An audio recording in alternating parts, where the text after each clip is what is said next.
CCA की और videos देखने के लिए सब्सक्राइब करें और बेल आइकॉन को दबाएं। सरकार बजट के आकार को जोर शोर से बड़ा बता रही है, लेकिन गरीबों के कल्याण के लिए बजट में घुटन है। उनके लिए खर्च का दायरा लगातार सिकुड़ रहा है। देश पर कुल कर्ज जीडीपी का करीब 55% है। ऑटोमेशन और ठेका श्रम ने स्थायी नौकरियों की जगह ले ली। आज भी एमएसएमई को कर्ज नहीं मिल रहा। युवाओं में बेरोजगारी बनी हुई है और असमानता लगातार बढ़ती जा रही है। पिछले एक दशक से मजदूरी बिल्कुल नहीं बढ़ी। पहले छोटे से छोटा आदमी अपनी मजदूरी बचाकर डाक खाने में जमा करता था। आज 2 वक्त की रोटी का इंतजाम भी मुश्किल हो गया है। ईरान अमेरिका इजराइल विवाद में भारत एशिया का सबसे बड़ा नुकसान उठाने वाला देश बना है। ईरान जैसे पुराने मित्र के कठिन समय में हम खुलकर समर्थन नहीं कर सके और आज गैस आपूर्ति के लिए बार बार अनुरोध करना पड़ रहा है। लचर विदेश नीति ने देश को महंगाई और आपूर्ति के संकट की दहलीज पर लाकर खड़ा कर दिया है। सरकार कहती है भंडार पर्याप्त है, तो कीमतें क्यों लगातार बढ़ती जा रही है। इस ट्रेड डील ने देश के किसानों को अमेरिका के अमीर किसानों के हाथों बेच दिया है। अगर ट्रेड डील करनी ही थी तो पहले देश के किसानों को अमेरिकी किसानों की तरह भारी सब्सिडी देते, उन्हें तैयार करते और फिर ट्रेड डील करते। धन्यवाद अध्यक्ष जी। मैं वित्त विधेयक 2026 और उसके आधार पर प्रस्तुत किए गए केंद्रीय बजट का कड़ा विरोध करने के लिए खड़ी हुई हूँ। यह विकसित भारत या युवा शक्ति का बजट नहीं है। ये एक धोखे का बजट है जिसे रिकॉर्ड आवंटन, वित्तीय अनुशासन, समावेशी विकास की पुरानी भाषा में लपेटकर पेश किया जा रहा है। मैं इसकी सच्चाई को सरल शब्दों में सामने रखना चाहती हूँ, क्योंकि भारत की जनता सिर्फ नारे की नहीं, सच्चाई की भी हकदार है। सबसे पहले जिस वित्तीय अनुशासन की बात सरकार कर रही है, मैं ये बताना चाहती हूँ सदन को कि वो अनुशासन समाज कल्याण और राजस्व में कटौती करके हासिल किया गया है। इस सरकार बजट के आकार को जोर शोर से बड़ा बता रही है, लेकिन गरीबों के कल्याण के लिए बजट में घुटन है। उनके लिए खर्च का दायरा लगातार सिकुड़ रहा है। देश पर कुल कर्ज जीडीपी का करीब 55% है। ब्याज भुगतान में ही बजट का लगभग 1/4 हिस्सा चला जाता है, जो कुल राजस्व का 40% है। आम आदमी को इस बजट साइज से कोई फायदा नहीं। यह साइज पुराने कर्ज चुकाने के काम आ रहा है, गरीबों के कल्याण में नहीं। अध्यक्ष महोदय, सरकार ने 2019 में कॉर्पोरेट टैक्स में उद्योगपतियों को छूट दी थी और कहा था कि 30% टैक्स घटाने से निवेश और रोजगार बढ़ेगा। बाद में आरबीआई की रिपोर्ट ने स्वीकार किया कि कंपनियों ने लगभग 1.5 लाख करोड़ के लाभ का उपयोग कर्ज चुकाने, नकदी जमा करने और बकाये बायबैक में किया, ना कि नए निवेश या रोजगार में। कॉर्पोरेट टैक्स टू जीडीपी अनुपात घटा है, मुनाफा बढ़ा, लेकिन रोजगार ठहर गया है। ऑटोमेशन और ठेका श्रम ने स्थायी नौकरियों की जगह ले ली। आज भी एमएसएमई को कर्ज नहीं मिल रहा। युवाओं में बेरोजगारी बनी हुई है और असमानता लगातार बढ़ती जा रही है। शीर्ष 1% ने विकास का बड़ा हिस्सा अपने पास रख लिया, जबकि बाकी जनता ने अप्रत्यक्ष करों और कटे हुए कल्याण के माध्यम से इसकी कीमत चुकाई है। यह विधेयक उसी कॉर्पोरेट प्रथम नीति को जारी रखता है। यह सुधार नहीं, बल्कि बड़े उद्योगों के सामने आत्मसमर्पण है। पहले भी सरकार एक गलती फिर से दोहराने जा रही है। सरकार उद्योगों को सीएसआर में छूट दे रही है। सीएसआर फंड से जनता के लिए जरूरी विकास कार्य किए जाते हैं। सरकार ने पहले भी कॉर्पोरेट टैक्स में जो छूट देकर निवेश और रोजगार बढ़ाने का वादा किया था, लेकिन इस छूट का फायदा सिर्फ उद्योगपतियों ने कर्ज चुकाने में किया, ना कि देश के अंदर रोजगार या विकास में हुआ। अब सीएसआर में ढील देकर सरकार ठीक वही गलती दोहरा रही है।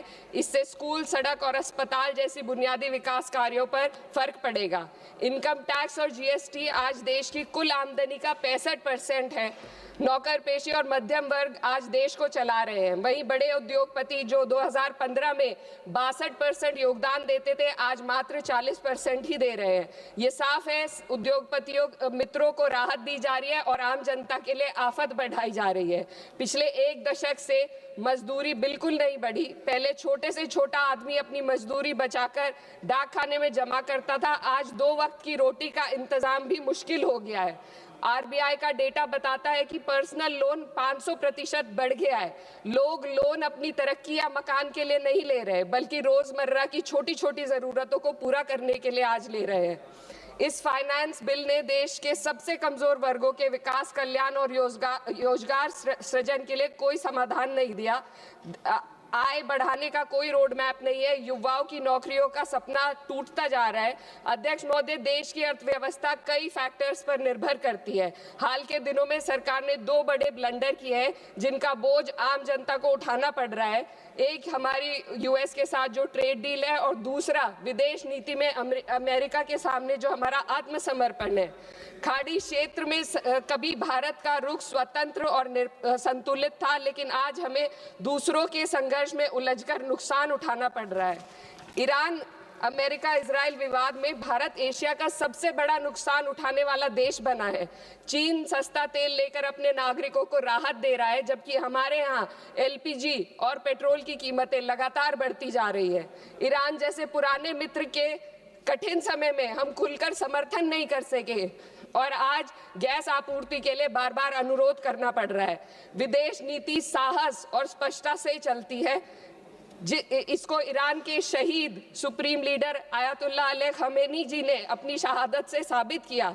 36 साल की उम्र के लीडर ने कभी 56 इंच की छाती का दावा नहीं किया, बल्कि जब जरूरत पड़ी तो अमेरिका के सामने झुकने की बजाय उन्होंने शहादत को गले लगाना पसंद किया। लचर विदेश नीति ने देश को महंगाई और आपूर्ति के संकट की दहलीज पर लाकर खड़ा कर दिया है। सरकार कहती है भंडार पर्याप्त है, तो कीमतें क्यों लगातार बढ़ती जा रही है। अमेरिका के साथ जो हाल है वह व्यापार समझौता भी यही बताता है। आज भारत अमेरिका के साथ $40 बिलियन का ट्रेड सरप्लस रखता है, लेकिन इस समझौते के बाद हमें हर साल $100 बिलियन का आयात करना पड़ेगा। इससे सरप्लस घाटे में बदल जाएगा। इस ट्रेड डील ने देश के किसानों को अमेरिका के अमीर किसानों के हाथों बेच दिया है। अगर ट्रेड डील करनी ही थी तो पहले देश के किसानों को अमेरिकी किसानों की तरह भारी सब्सिडी देते, उन्हें तैयार करते और फिर ट्रेड डील करते। यह तो वैसा है जैसे दौड़ में किसी के हाथ पैर जंजीरों से बांध दिए गए और फिर कहा जाए अब दौड़ कर दिखाओ। हमारे किसानों के हाथ पैर महंगी यूरिया, महंगी बिजली और महंगे कृषि यंत्रों से बंधे हुए हैं। अध्यक्ष महोदय, फाइनेंस बिल पर बात हो और महंगाई पर बात ना हो तो आम लोगों के साथ अन्याय है। आम आदमी के लिए रोजमर्रा के खर्चे महंगे होते जा रहे हैं। एलपीजी, स्वास्थ्य और शिक्षा की महंगाई सबसे अधिक है। सरकार 2025 में महंगाई को 1.7% बताती है। सर 2 मिनट बस कंक्लूड कर रहे हैं। लेकिन मेडिकल महंगाई 14% है, ये एशिया में सबसे ज्यादा है, और शिक्षा की महंगाई 12% तक पहुंच गई है। कई परिवार अपनी आय का आधे से ज्यादा हिस्सा सिर्फ एक बच्चे को पढ़ाने के लिए या उसकी विवाह करने के लिए खर्च करने पर मजबूर है। पिछले बजट में वित्त मंत्री ने एम्प्लॉयमेंट लिंक्ड इंसेंटिव स्कीम की घोषणा की थी। उम्मीद थी इससे 4 करोड़ नौकरियां बढ़ेंगी। 2 लाख करोड़ का बजट भी दिया गया, लेकिन ये योजना एक भी युवा को नौकरी देने में असफल रही। इसी तरीके से पीएम इंटर्नशिप स्कीम का हाल भी यही है। 1.6 लाख का ऑफर दिया गया। Sir 2 minute. 16,000 युवाओं ने ज्वाइन किया, आधे से ज्यादा बीच में छोड़कर चले गए और अंत में सिर्फ 95 युवाओं को नौकरी मिली। सरकार ने चुपचाप इसका बजट 95% घटा दिया।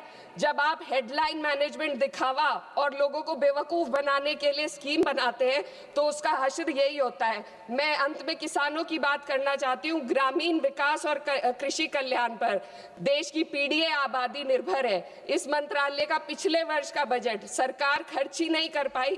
53,000 करोड़ ग्रामीण विकास और 7,000 करोड़ कृषि कल्याण के लिए बेकार पड़ा रहा। गांव, किसान और मजदूर मदद की उम्मीद कर रहे थे, लेकिन सरकार हाथ पैर बांधे बैठी रही। अध्यक्ष महोदय, इसलिए मैं इस सदन से मांग करती हूं कि इस वित्त विधेयक को खारिज किया जाए। 2019 की कॉर्पोरेट टैक्स कटौती को वापस लिया जाए। सामाजिक क्षेत्र पर खर्च को कम से कम जीडीपी का 6 से 8% तक बढ़ाया जाए। हर पूंजीगत खर्च को रोजगार सृजन से जोड़ा जाए और वास्तविक एमएसपी का ग्रामीण सुरक्षा सुनिश्चित की जाए। इससे कम कुछ भी 140 करोड़ भारतीयों के साथ धोखा होगा जिन्होंने हमें चुना है। महोदय, ये जनता सब देख रही है। इस सदन को तय करना होगा कि हम कॉर्पोरेट कल्याण के हक में काम करेंगे या जनता के कल्याण में। मैं इस विधेयक का विरोध करती हूँ। बहुत बहुत शुक्रिया। इस QR कोड पर स्कैन करें और CCA के दोस्त बने।